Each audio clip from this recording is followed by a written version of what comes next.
Hello and thanks for joining us this Sunday on your channel of choice, Africa Independent Television AIT. Welcome to the Signature Show. I am Mwabuzi Njoko, and in this edition of the program, election frenzy as many more aspirants throw their hats into the ring. What can the youth contribute to check likely corruption in the electoral process? Petroleum product scarcity are the worst days yet to come. And speaking truth to power, is the Apple Legislative Quarters Imam alone? So, why sacrifice him? A season of attacks and killings. What do Nigerians say? Plus, thank you to a man of question. Just stay with us. We'll return presently after this short break. When the issues matter and the need to know matters. The chief of staff of Nigeria couldn't go to his village because it was being occupied by Boko Haram. Politicians and political parties have massively used money to buy votes and to change the course of electoral direction. You will also remember the very APC itself set up a Rufai committee recommending restructuring doesn't mean anything. Go back to federalism. Or the fun and the fair to relieve everyday care. Life is a riddle, my son. The land bled when Uvoranwen was put in shackles. Heaven wept when Saruwiwa was laid to rest. Everything comes with the Judge Too Funny. Everything comes with who I am. The Signature Show, your show that matters, on AIT every Sunday at 2 p.m. The All Progressives Congress APC seems to have settled its power-sharing arrangement with the zoning of its chairmanship seat to the north. A core northern Muslim conservative politician, Senator Abdullahi Adamu, has emerged as the national chairman of the party. That seems to leave the coast clear for a southern presidential candidate, even as APC governors seem arrayed against Bola Tinubu, who has thrown his heart into the ring for a position he says is a life ambition.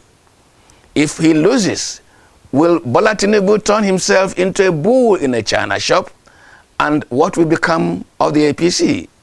Now, as the ruling party seeks ways to extract the Tinubu bone stuck in his throat, the People's Democratic Party, PDP, seems afraid to take a definite stand on its own power-sharing arrangement. Just like the APC, which zoned the chairmanship position to the north central to be precise, the PDP had earlier done the same, settling for Professor Yochia Ayu, also from the north central. The PDP has been prevaricating on where its presidential candidate will come from. Meanwhile, the list of candidates seeking to take over Muhammad Buhari's job keeps elongating. Atiku Abubakar, Anyim Pius Anyim, Aminu Tambuwal Bukola Saraki, Peter Obi, Nyesom Wike, Udom Emmanuel, Ayo Fayoshe, all from the PDP, and from APC, Ojuzo Kalu, Dave Umahi, Rochas Okorocha, Yahya Bello, and the big one, Bola Tinubu. All these candidates have been, or in fact are beneficiaries of a political process which many Nigerians and international observers say is driven by corruption. So, as a return to the political turf, can they bring anything different? More importantly, how can the virus of corruption be dealt with as Nigeria heads into 2023? Our sister program, Corruption Tori, organized a webinar last week to raise the consciousness of the Nigerian youth on the need to drive a change toward a corruption-free process in 2023. Participants at the webinar identified poverty, ethnicity, and religion as some drivers of corruption in Nigeria's electoral process. They cautioned that unless the youth acted collectively to reject these corruptive tendencies, no credible, accountable, and youth-friendly governments can emerge in Nigeria. This is no longer the era where we think, okay, politics or national issues are for a select few.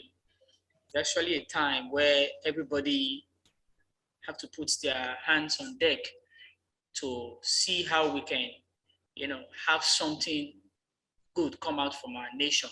Be concerned about who goes into the presidency, who becomes your governor, who becomes your minister, or who becomes the local government chairman. It's very, very important. Only then can we, elect credible leaders. Okay, because politics has impact on economics. Economics, in turn, has impact on the social life of a people. And the social life of a people helps in the cultural evolution of the society. While calling for all hands to be on deck to check corruption in Nigeria's electoral process, one of the main speakers, Hadiza Mado, warned the youth against complacency. She said election cycles in Nigeria will remain corruption cycles unless the youth resolve that enough is enough. I've seen this practically where people, once it comes to election or once the years of election are approaching or the months are approaching, people begin to distribute some bag of rice and some all kind of things. And this is seen even at the lower level. So the same thing that is happening at the national level too. What we see is that once you do not have the money to give people those kind of things, you cannot even run. Our political and electoral system will be made in such a way that this will be regarded as, let's say, forbidden. You only win people by, let's say, your manifesto and what you can do for them, not what you give them at that moment. I think it will be better for the youth to be involved. So if our youth will come together again and collaborate on a deeper level about priorities and objectives and then stick to them, I think this will also go a long way to help. Also speaking, another contributor, Patrick Osatohanwe, called on the youth driven by integrity and anti-corruption to actively participate in the election as a means of changing Nigeria's electoral values. The youths of today must have to, not allow this paranoid view of religion, ethnicity, and Nigerian system to affect their views. Sitting down and allowing people to buy over the youths will not help anybody. The Corruption Tory webinar, which is supported by MacArthur Foundation, comes up every month and is aimed at recruiting more Nigerians into the anti-corruption war. In Abuja, Marvelous Abomman for the Signature Show. Now, from stemming corruption in the electoral process to stemming a looming crisis, the keys at the fuel stations across Nigeria have thinned down, but it seems the easing of the pain of sleeping at fuel stations may just be temporary. Reason? Even though Nigerians were told that the importation of poor quality petrol caused a break in the supply chain, a more daunting situation seems to be in the offing. The Nigerian National Petroleum Corporation is reported to have paid out the entire allocation for fuel subsidy in just 2 months for the whole year. Distributors, transporters of petroleum products are also complaining that tanker drivers have become a government of their own, a situation in which the tail is now wagging the dog. The tanker drivers divert petroleum products, intimidate tanker and fuel station owners, and cause our government to catch cold with their unending threats of strike. So, how can the looming crisis of likely removal of subsidy to save us and the grip on distribution by tanker drivers be averted? We spoke to a representative of the two main groups controlling the downstream sector of the petroleum industry, Ipman and Aditop.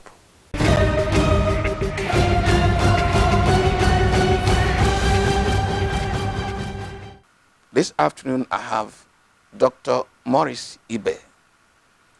Dr. Maurice Egbe is a player in the oil industry, and he's working with two organizations to interrogate the situation and seek answers to organizations at the top. I will tell you what at the top means. Association of Distributors and Transporters of Petroleum Products in Nigeria. And IPMAN, the Independent Marketers, Petroleum Marketers Association of Nigeria. Odibe, welcome to the conversation. Thank you very much. A lengthy opening, if you don't mind. Why did things go wrong? Simply because the wrong quality of petrol disrupted the supply chain. Thank you very much for inviting me to your program, first and foremost. I greatly appreciated being here. You mentioned the originating problem, which is the importation of bad fuel into the country. Granted, it happened. Very fortunately, NNPC as an organization quickly swept into action, tried to remedy the situation by bringing in good quality fuel that meets the standards of our motor vehicles in Nigeria. Beyond that, became a supply chain disaster. We are dealing with a situation in Nigeria where employees of the Association of the Distributors and Transporters of Petroleum Products in Nigeria have turned themselves into a cult, taking over the equipment of distributing these petroleum products across the country. Part of the disruption within the system became the aversion of these products, the inability of the owners of this equipment to have control and know and determine where their products were going. Dr. Let me interrupt here. I want to be better educated. A distributor of petroleum products, a transporter, the owner of the truck that moves the product, he goes to a depot because he's the owner of the product, he buys it. It is destined to a particular location. The driver simply delivers. So how come you are acting a mere driver who drives the truck is the now person determining where the product ends? It's not that simplistic. In a normal environment, your description will have been apt. But unfortunately, we are not dealing with a normal environment. We are dealing with a situation where a group has taken the laws into their hands, a group has taken over the control of assets, determine the movement of the products of these owners. Remember, the Association of Distributors and Transporters of Petroleum Products, majority of them also own filling stations.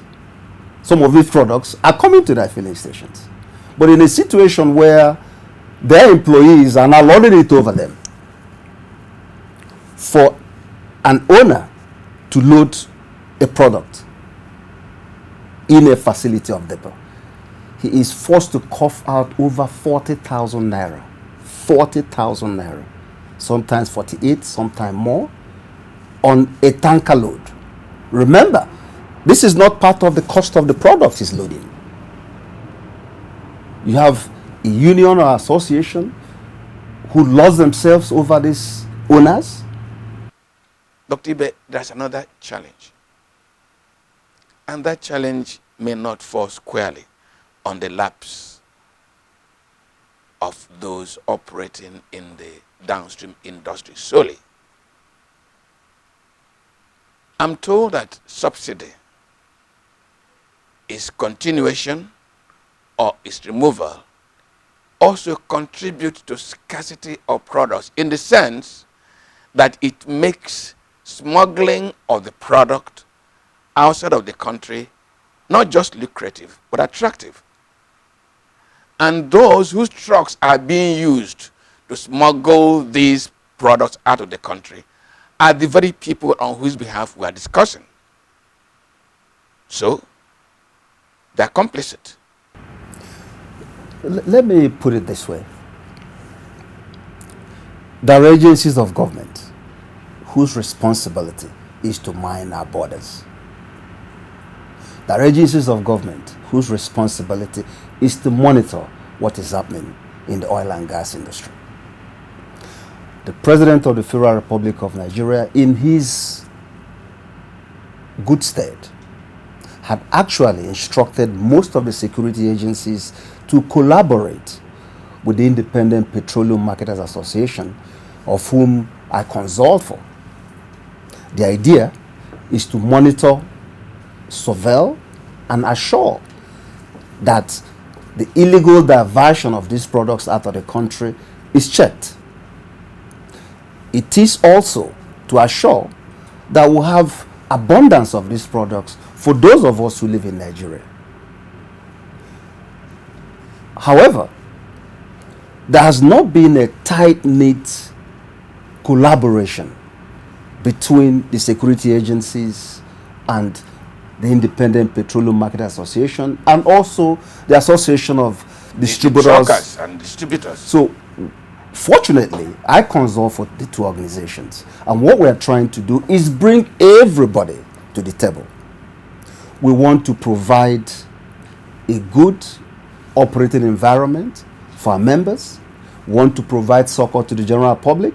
We want to work with the security agencies. We are reaching out to the police, the army, the civil defense, immigration, to all the security agencies to enable us put solid tracking and surveillance capacities all across Nigeria. This way, an owner of a truck can, in the palm of his hand, know where his truck is at all times. And once these systems have been put in place, then you can hold the owners responsible and accountable for what happens. We are working very hard on it. Within a short period of time, we will be able to deploy solid technology across the country. From the depots, we'll be tracking to the neighboring borders. We'll get involved Nigeria Civil Defense, road safety, immigration services, the military, the police. Every hand must be on deck. Dr. Egbe, let me interject here.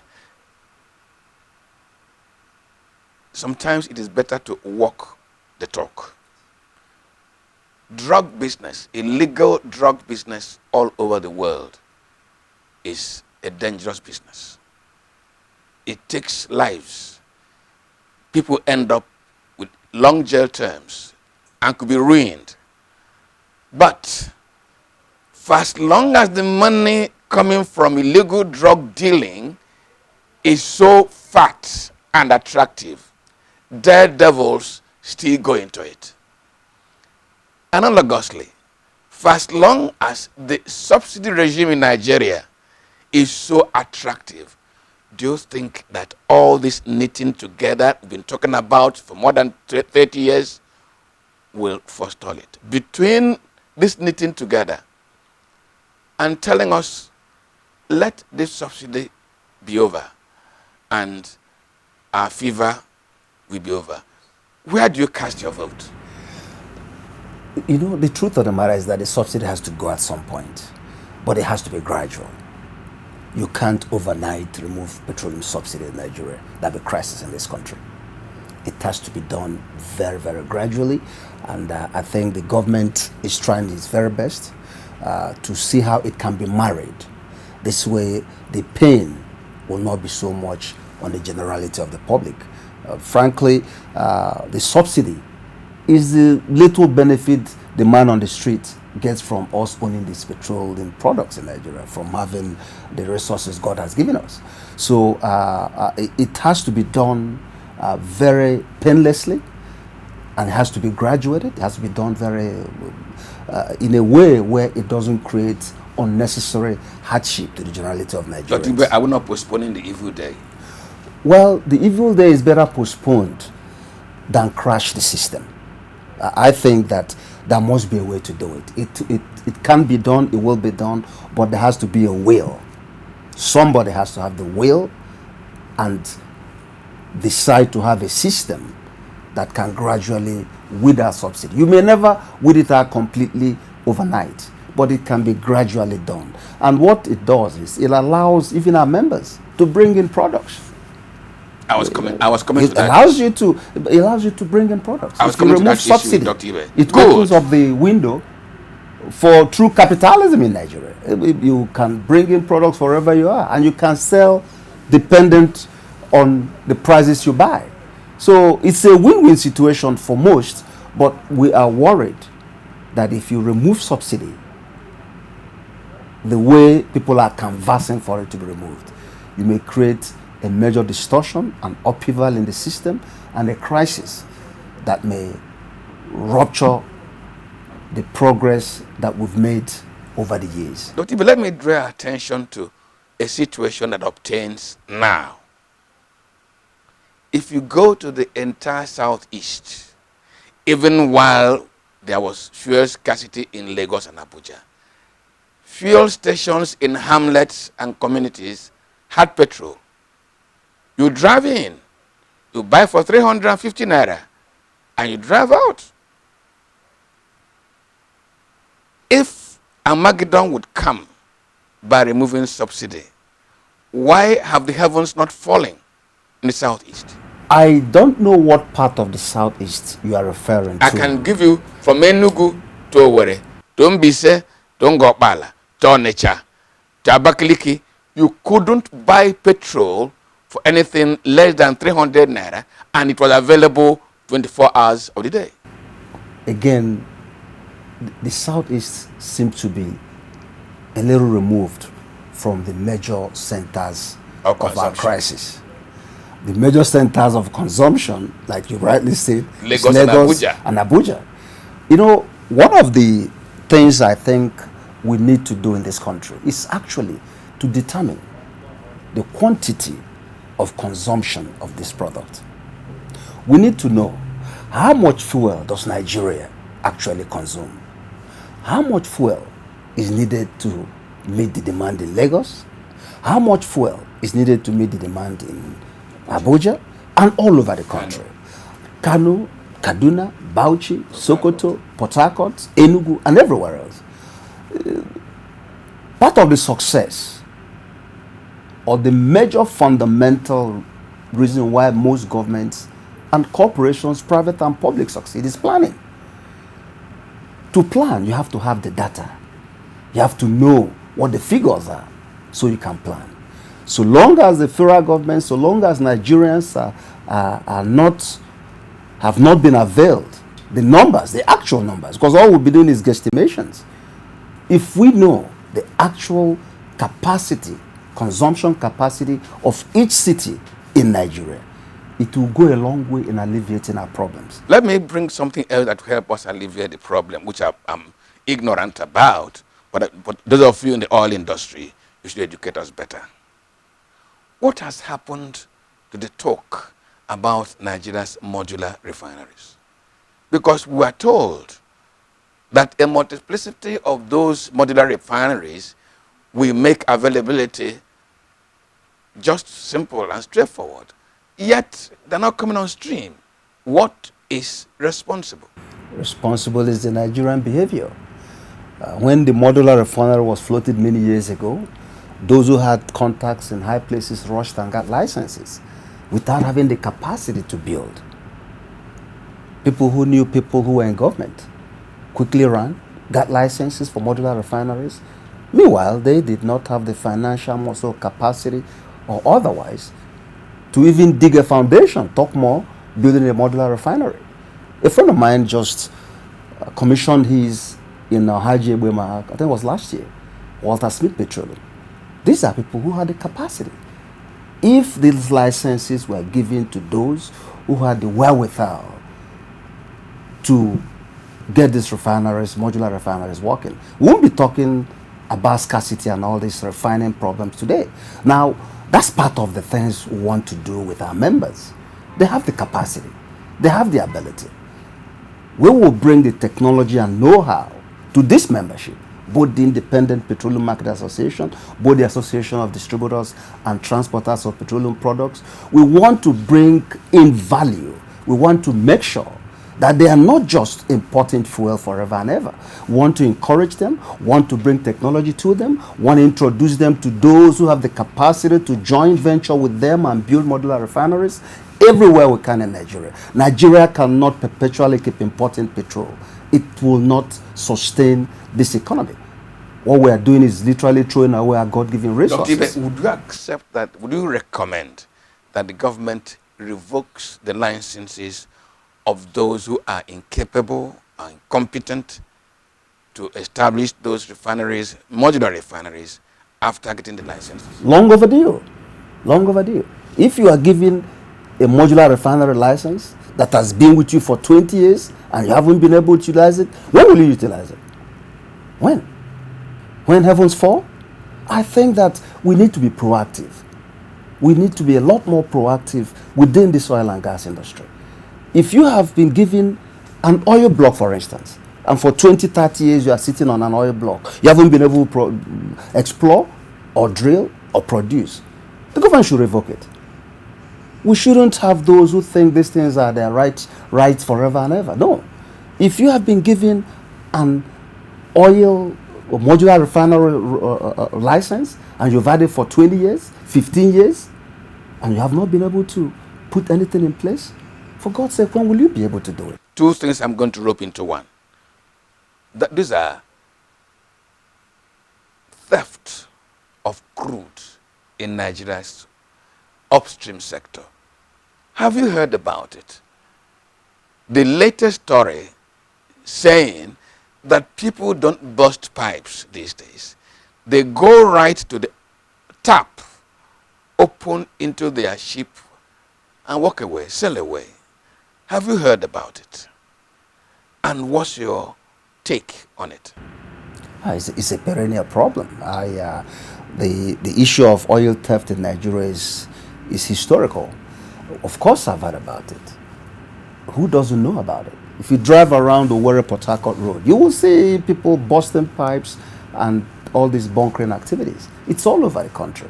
But I think what needs to be done is there need to be special task forces created to go to these nooks and corners, get to the communities where these things are. But beyond the task forces, you need to deliver economic dividends to those whose resources are being mined in their backyards.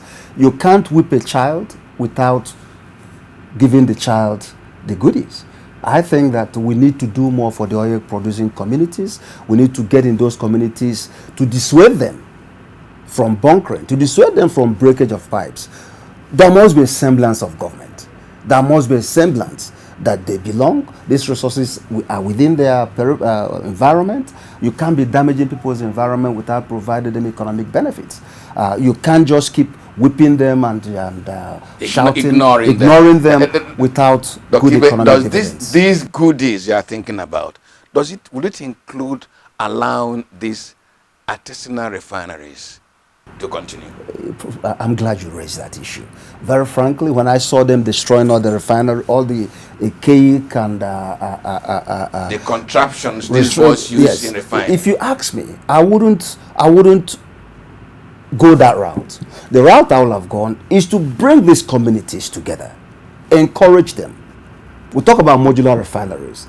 If these people can create these things out of nothing, if you bring them together, you can provide them the skills, you can provide them the know-how, you can provide them the technology, and bring them into our regular economy. Give them what it takes, training, technology, skills, money if possible, so that they can build real refineries and pay taxes to the government. And then stop polluting the environment. Well, Dr. Egbe, I said to you that my producer was looking at me. I think his eyes have been red. He says, I'm about to press the tape. 30 minutes gone. Dr. Egbe, your last word for our finding an answer to the perennial inconveniences in our downstream sector, and there are many. Accidents on the road, strikes that we've talked about, disruption in supply chain. How do we meaningfully, you've spoken at length, a last word on them. Engage all the related parties, engage every agency, engage both the private and public sector, bring everybody together to work harmoniously so that the left hand knows what the right hand is doing, and we can be able to work together and achieve the dividends from the oil industry, and me, you, and everybody in Nigeria can enjoy the dividends of oil and gas in Nigeria. Thank you very much. Thank you, sir. Thank you very much. Thanks for having me again. Appreciate it.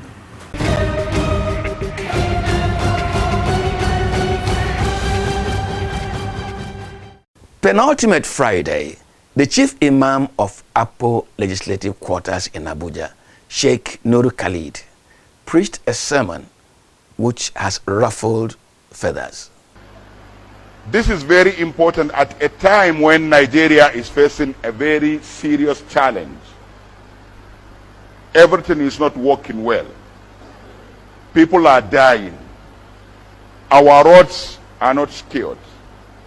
Most of the parts of the country is not secured. And the government is always telling us what we don't understand, that they are doing their best. And we deserve more than that, their best. That is what I always say. Yes, you said you are doing your best, but we as citizens are saying that we deserve more than that, your best, because we want a secured Nigeria. And what you are now telling us, that your concern is all about 2023 election. And what I'm advising the citizens to do is to send a message that yes, we are going to vote in 2023, but under condition that there must be security in Nigeria. Period to that, we are not going out to vote anything. If that's the only language you understand, we're going to speak it. We can't afford to be moving like this. People bombing our trains, killing our people, kidnapping our people as if there is no government in the country. They can gather information, they can gather intelligence information, they can dispatch information, they can dispatch intelligence information as if they are government of their own. While our government cannot share intelligence information and stop the rubbish on our ways, we can't afford it. I said it, we can't afford it. We need something better than this. And we deserve that thing better than this. Now, before Sheikh Nuru Khalid's sermon, Pastor Enoka Deboye of the Redeemed Christian Church of God had spoken in like manner. You can't go to Kaduna by road. You can't go to Kaduna by air. They can attack you at the airport. You can't go to Kaduna by train. Who is trying to isolate Kaduna? Question number 3, why? Question number 4, after Kaduna, which next? That as of now, more than 80% of the oil we are producing is being stolen. And nobody had denied it. It came from the government. That leads me to several questions. Number 1, who is the one stealing the oil? Number 2, where is the money going to?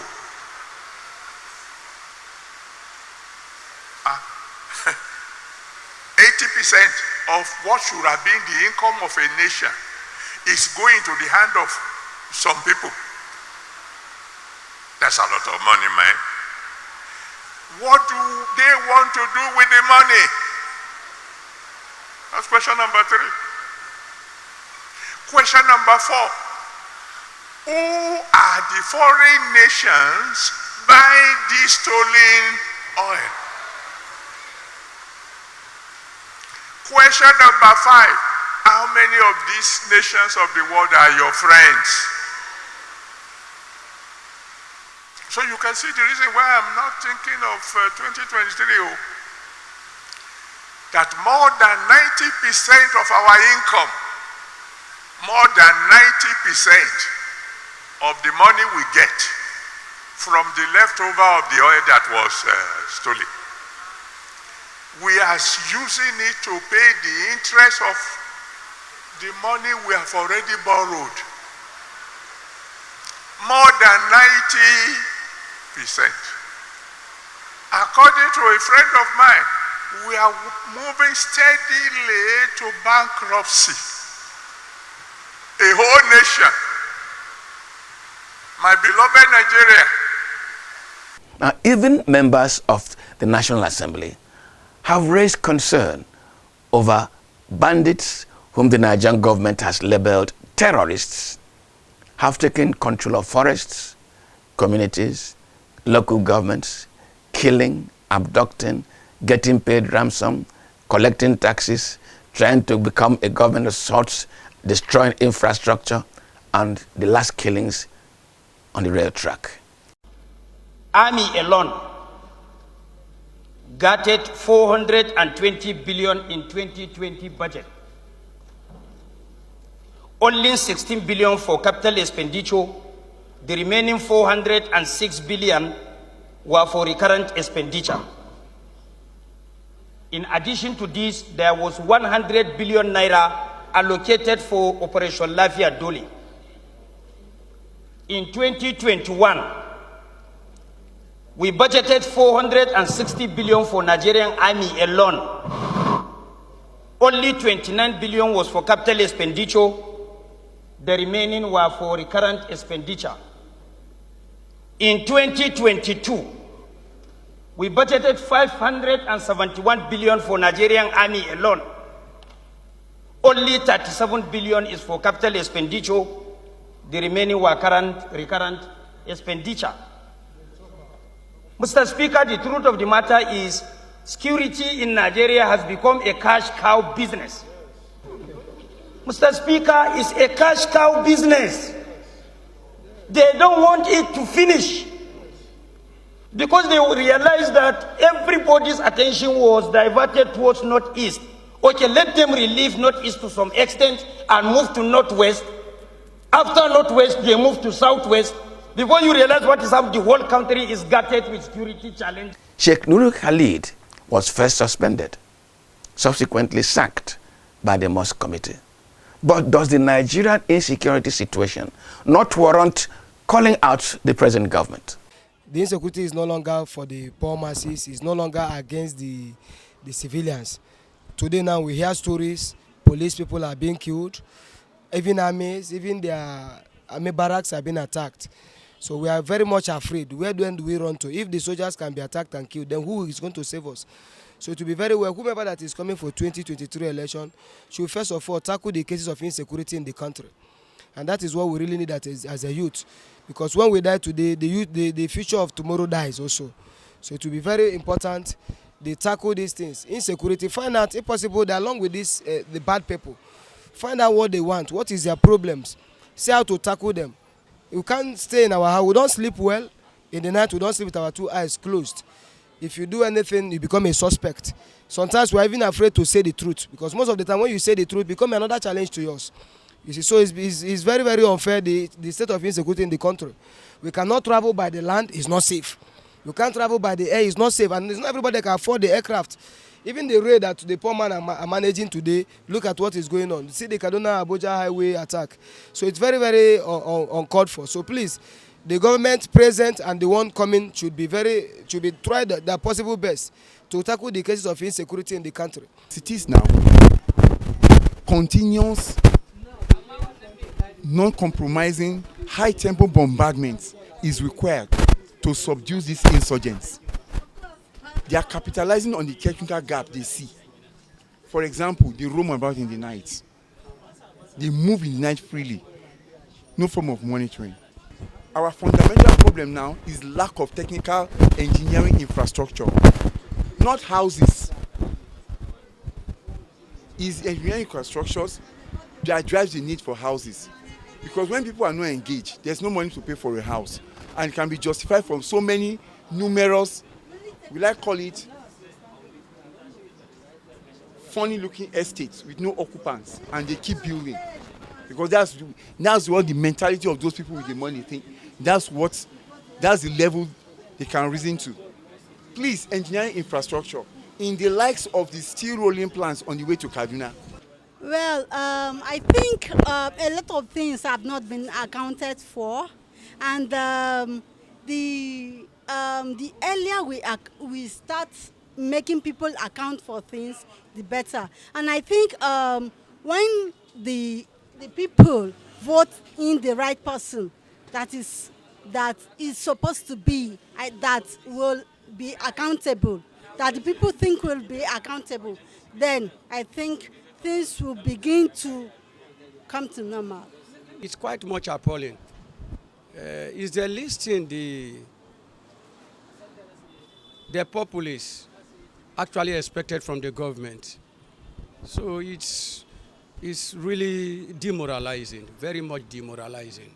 The government, the incumbent government actually promised the country made golden promises to the country at the inception of its administration, but it could not live up to the expectations it put to the people. In any case, from all analysis and observations, the administration totally failed the people. The people have lost hope in this government. Not even an iota of hope it has reposed in the mind of any of the citizens, let alone the citizenry as a whole. If the clergy speak and politicians speak, and the people do the same, speak, what should the government be considering?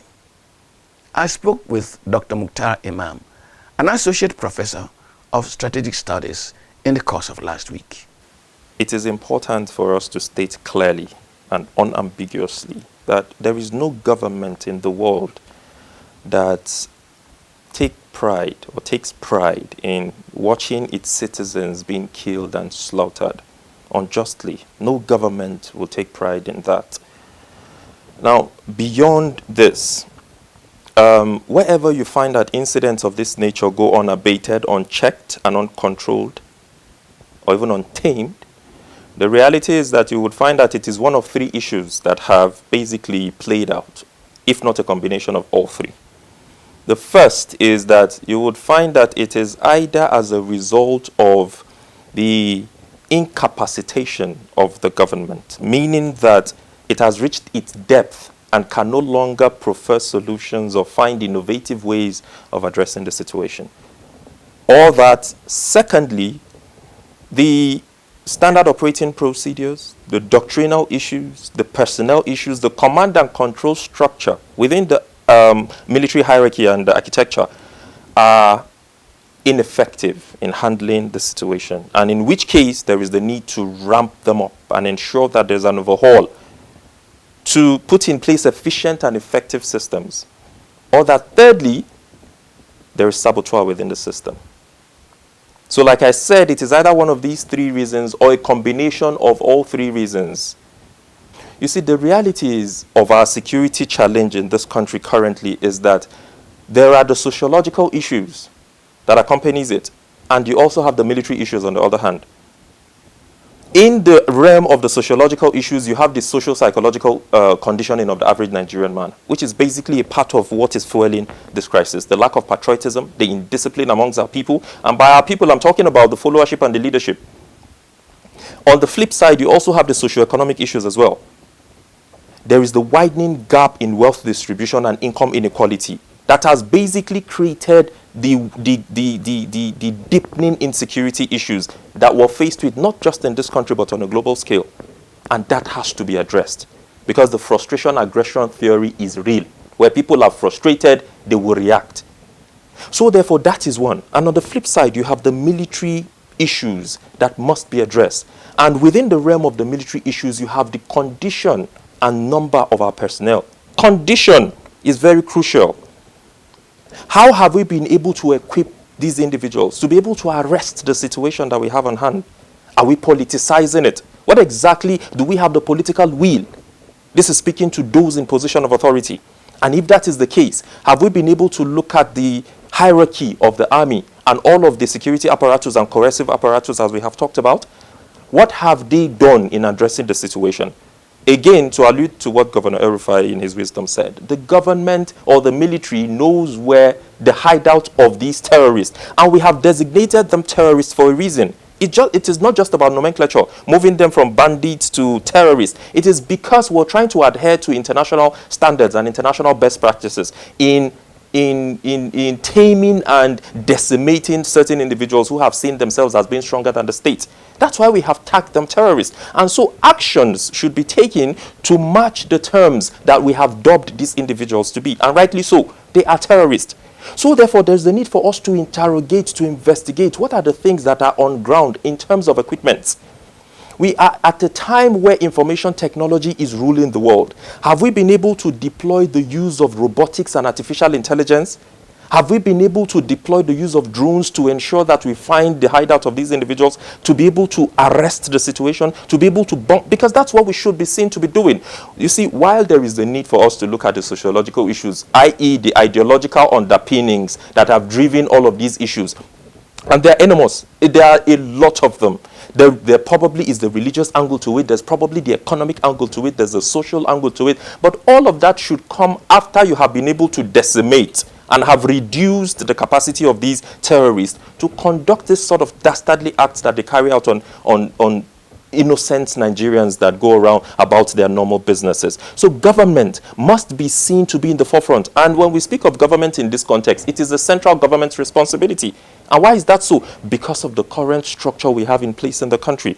So government is or has not shown capacity, not well enough, in addressing the current security challenge we have in the country. And so therefore we must see the federal government led by the president himself, because by virtue of being the president, he becomes the commander-in-chief of the armed forces, meaning that he directs or dictates the direction of the security apparatus in the country. So the president has obviously fallen short in meeting his responsibilities, and that's why you're getting the reaction you're getting from average citizens. And of course, it is also very crucial and important that he leads from the front. When we talk about leading from the front, we're not saying, Mr. President, go to the theater of war.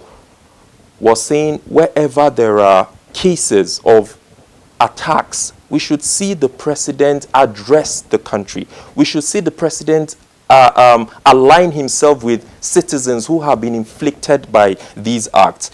The social media is good, but not good enough. The traditional media is still in the lead. Let's hear speeches from the president, address the nation, and talk about these issues so that people do not feel commonized, because it is simplistic and reductionist for us to have this level of insecurity in the country, attacks here and there, day in, day out, and lives are being claimed, and yet you hear silence, deafening silence from the corridors of power. It is not very helpful. That's one. This is in terms of the citizens. In terms of boosting the morale of the army, it is also very crucial. He used to be a soldier himself. I don't think he's a stranger to this. You should be seen to speak to the army.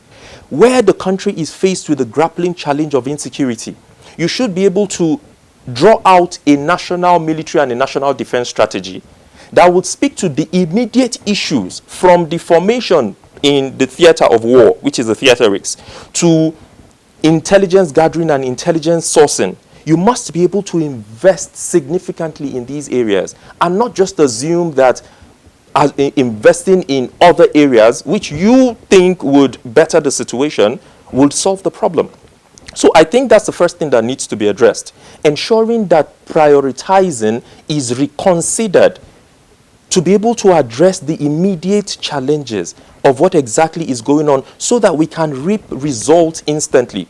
The second thing, in my view, that is basically leading to these challenges we're being faced with, because this is not just a challenge with the current administration, it's something that has been long-standing. Successive administrations have faced this same problem, is that we find that there are saboteurs within the system.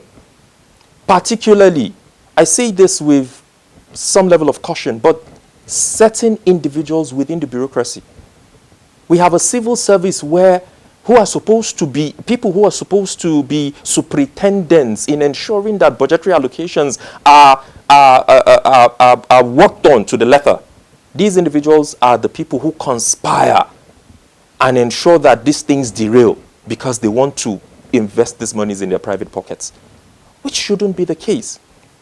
So we have a civil service that is a bandwagon of liability. Majority of it, I'm not saying all of it, we have very good men and women within the civil service, but the reality is a chunk of them are people who connive and ensure that the system fails. Why? Because the status quo benefits certain individuals. So I think a lot more needs to be done. And the reality of all of this is this, that wherever you allocate, you don't monitor. There is no M&E, you don't have a proper monitoring and evaluation team. You sit in the comfort or discomfort of your office and assume that Nigerians or the people whom you have given this dictates to will go out and carry out these responsibilities efficiently, then you'll be lying to yourself. You are not that ripe. We haven't gotten to that place yet. So we must ensure that there is a superintending body besides just those people in the civil service who would ensure that these things are being done. We should see oversight being carried out by individuals within the security sector, for us to have a proper reform within the security sector. Because when you look at the security sector reform, you will find that the main actors within the security sector reform, the first or top on the list, are oversight bodies and management institutions. So if we don't see these things happening, of course, naturally, the end result is going to be that we will begin to see this sort of repercussion. And lastly, Nigerians need to begin to awaken themselves, to enlighten themselves, to learn about what budgetary allocations are, to be able to question and interrogate the system and ask for receipts. Because we've seen these things play out in the past. The private jet of a pastor was used to convey weapons into this country or to go out there and purchase weapons. And perhaps it's exactly what we're saying. But again, like I said, this is still within the realm of speculation. We do not have any conclusive evidence to that effect, but that we have seen. And perhaps there is the tendency that it's the same thing playing itself out. Now, if we continue this way and Nigerians do not have the wherewithal, meaning the knowledge, the capacity to interrogate issues, knowledge is not about going through institutions of learning alone. It is about understanding your environment and being able to translate that knowledge into something. Interrogate, ask questions. So until Nigerians begin to awaken to that responsibility and interrogate people both at the National Assembly and in the executive, then we will continue to be in this quagmire, unfortunately. Thank you, Dr. Mutari, ma'am. But there is a question which only the Nigerian government can answer. For posing that question, we thank the Ozidi King, Sonny Okosun, this Sunday.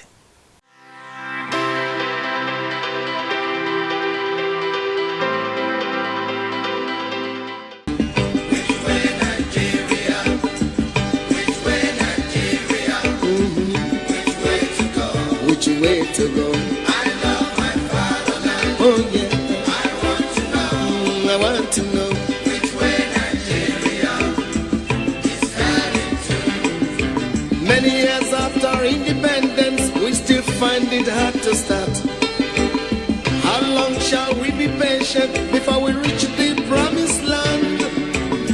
Let's save Nigeria, so Nigeria won't die.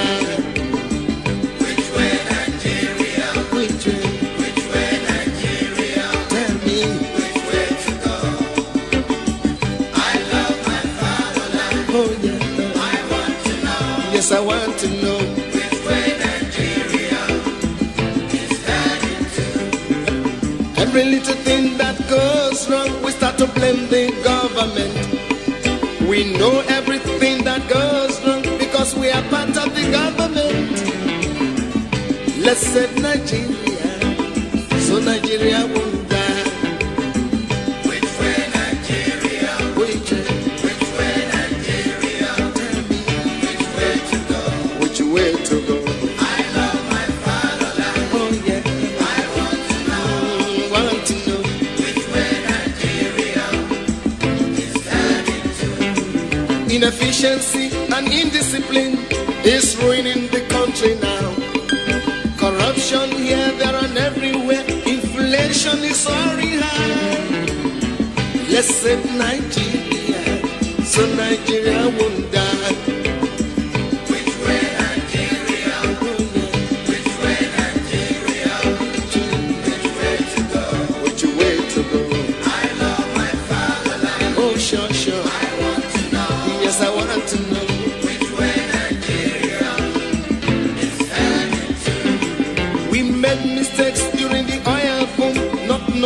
Was our doom. Some people now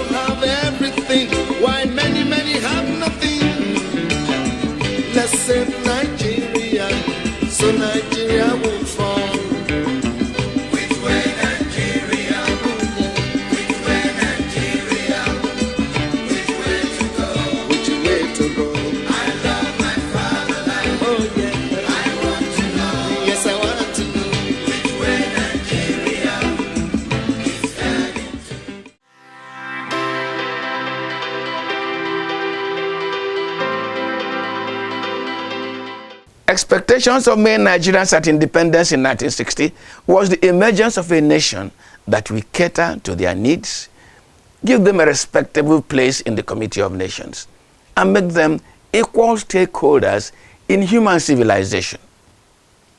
That expectation has largely not been met. Maybe a question will jerk our leaders back to the consciousness that there is work to be done.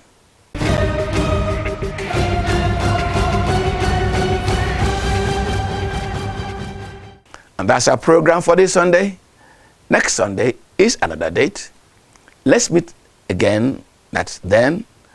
Just before I sign off, next Sunday, we will be interrogating what we call the Southeast epidemic. Educated girls not getting husbands that match their level of education. Is the girl-child education creating a new challenge in the Southeast?